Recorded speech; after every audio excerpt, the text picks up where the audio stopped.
If you watch the weekly show, you know that we all, and I, of course, have been super interested in the Mitsubishi Outlander PHEV. It's been available overseas for a couple of years now, and Mitsubishi's been promising to bring that to the US, and they've delayed and delayed and delayed, and you know, we had a little fun and all of that, but it's here.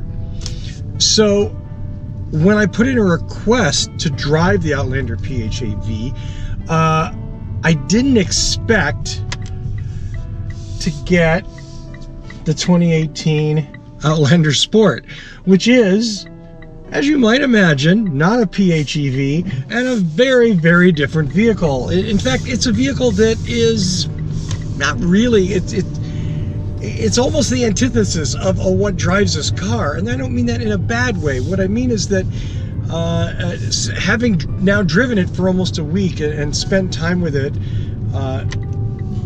it's intentionally meant to be, in my opinion, something different. It is a throwback in a good way. If technology in a vehicle is not something that you enjoy, if a lot of electronic assistance is something that you as a driver don't look forward to, then this would be a really good car, because it's very basic at a lot of levels. And again, I don't mean that in a bad way. What I mean is that this is a car that, aside from the electronic four-wheel drive and a small touchscreen in the dash, is very, very basic. But it's a very driver-oriented vehicle. It's a very much old school kind of driving experience. There's not a lot of beeps and boops and sensors and warnings and things. There's no fancy, not a lot of fancy touch switches and things like that. It is a manual analog car, right down to the key that goes in the steering column to start it up. And for some people, that is a blessing. It's not what I look for in a vehicle. I like the tech. That's why, you know, we started What Drives Us and all of that. But again, I realize that not everybody's like me. Lots of people are absolutely the opposite of me and love a basic driver and road vehicle. And that is what this small crossover for Mitsubishi is in a nutshell.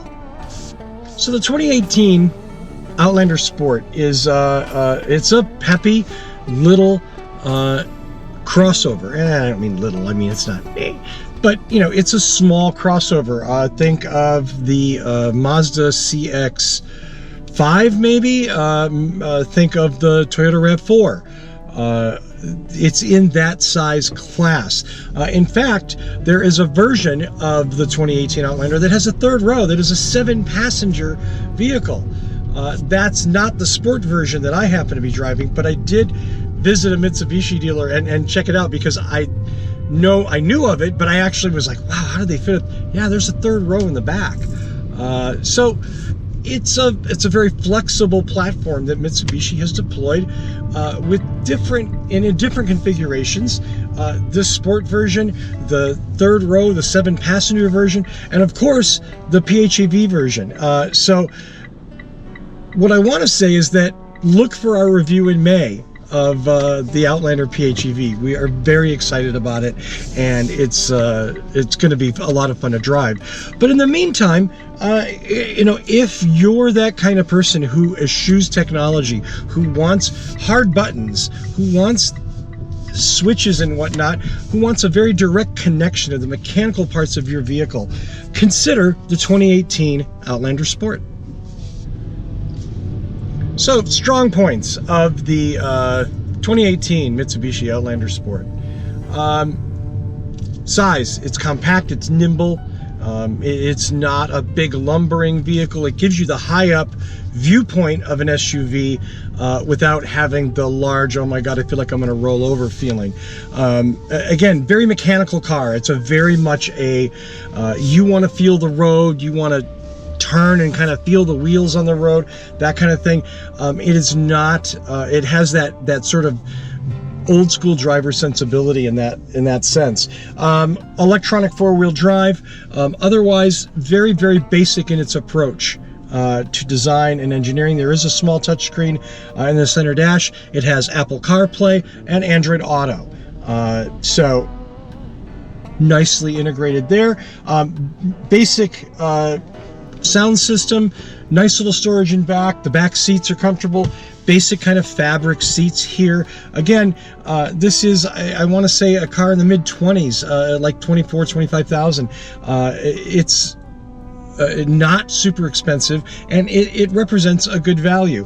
Downsides, I think it's a little underpowered. I think the CVT is a little weird, and if you do like technology, you don't want this version of the Outlander. You want a different version, not the Outlander Sport. So all in all, it's really what this is it's not a throwback or some sort of like retro thing. It is a car designed by Mitsubishi to be a good value for people that appreciate its sort of Spartan architecture, and there's nothing wrong with that at all. There's a lot of different drivers out there. It's okay to have a lot of different cars they can choose from. So all in all, who's the Outlander Sport for? Let me give you an example. I got together with someone a few weeks ago, and in the course of that conversation, he sort of articulated his kind of vehicle credo, and he loves the smell of gasoline, and he likes cars that are manual steering, and he's very much an old school kind of muscle car guy. Did not like technology, thought technology was distracting and confusing. For him, this is the car, the modern car that he wants. That is modernized with new vehicle features. In other words, not old drum brakes and carburetors and things like that, updated, but without the veneer of technology that most vehicles have now. There's nothing wrong with that. Again, there's a lot of him out there.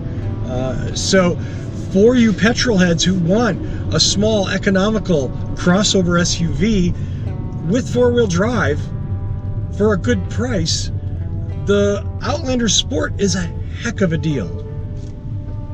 Just saying. And you're out there, I know you are, because I hear from you, and I meet you, and I talk to you, and you leave comments on the YouTube reviews. Thank you for those, even the bad ones. I love it all. And yes, I resisted the urge to hit the four-wheel drive button and find some mud or something. I think it's a little more acidified kind of four-wheel drive, wet roads, snow, that kind of thing. Just saying. But it's there. All-wheel drive. MPG in the Outlander Sport. And again, I don't know that this is not a vehicle that is made for that. But MPG in the Outlander Sport is variable. Like any gas car, depends on, like any car, it depends on how you're driving it and where. I got anywhere between 10 and 30 MPG. It is really easy to get that upper number on the highway, driving at a reasonable speed. And I don't mean 50 miles an hour, I mean like 65 or 70 with cruise control. So that, in town, stop and go, lots of, zippy starts and all that, you're going to get the lower end of the spectrum. That's just the reality of this vehicle. And again, nothing wrong with that. It's exactly what I would expect from a vehicle with these specs. If you were looking for a gas-powered crossover with four-wheel drive that didn't have a lot of technology, you preferred a simple, more direct driving experience, this car might be ideal for you. And that's not a bad thing. I look forward to driving the Mitsubishi PHEV. And I've spoken with Mitsubishi, and they're going to provide one probably in May or June. So I'm excited. I'm delighted because we've reported on this show, on the weekly What Drives Us show, for a couple of years, waiting, begging for that car to come to the U.S. And now it's finally going to come. So I'm excited. I should say it's here now, but it's finally going to come to the show. So I look forward to having a week in that car and talking about its merits. Thank you very much for watching this review. As always, you can find us on Facebook at facebook.com/whatdrivesus. Of course, we're on Twitter, coincidentally, at What Drives Us. And the most important part, youtube.com/whatdrivesus, youtube.com/whatdrivesus. I'm going to say it twice.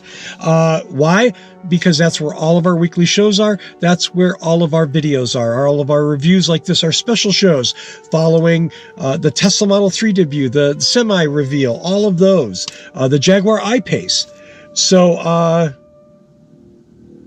I look forward to hopefully seeing you on the channel. Please, when you visit, hit the subscribe button. Suggest it to your friends. That's super important to us. youtube.com/whatdrivesus.